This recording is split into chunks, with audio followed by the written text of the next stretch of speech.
உத்தரப்பிரதேச மாநிலம் காசியாபாத்தில் காவல் உதவி ஆய்வாளர் ஒருவரை தனது அழகால் மயக்கி பாலியல் வலையில் வீழ்த்தி கோடிக்கணக்கில் பணம் கேட்டு மிரட்டிய பெண்ணை போலீசார் கைது செய்து சிறையில் அடைச்சிருக்காங்க. அதாவது பார்த்தீங்கன்னா, காசியாபாத்தைச் சேர்ந்த ஒரு பெண் காவல்துறையில் பணியாற்றும் ஒரு உதவி ஆய்வாளருடன் திட்டமிட்டு நட்பை ஏற்படுத்தியிருக்காங்க. இந்த நட்பு நாளடைவில் நெருக்கமாக மாறவே இருவருக்கும் இடையே பாலியல் தொடர்பு ஏற்பட்டிருக்கு.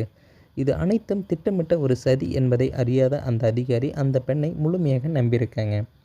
தங்களுக்கு இடையேயான அந்தரங்க உரையாடல்கள் மற்றும் வீடியோக்களை ரகசியமாக பதிவு செய்த அந்த பெண் தனது சுயரூபத்தை காட்டத் தொடங்கியிருக்காங்க.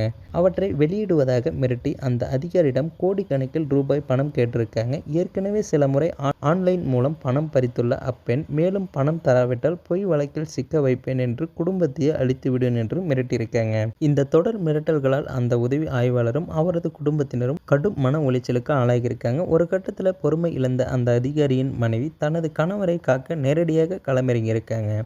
அவர் நீதிமன்றத்தை அணுகி முறையிட்டதை அடுத்து நீதிமன்ற உத்தரவின்படி சாலிமர் கார்னல் காவல் நிலையத்தில் வழக்கு பதிவு செஞ்சிருக்காங்க.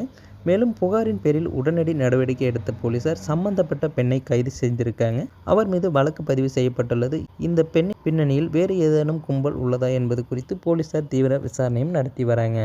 ஸோ அந்த தகவலை பற்றி நீங்கள் என்ன நினைக்கிறீங்கிறத மறக்காமல் கமெண்ட்டில் சொல்லுங்கள். மேலும் இது போன்ற வீடியோக்களை உடனுக்குடன் காண நமது சேனலை சப்ஸ்கிரைப் பண்ணுங்கள்.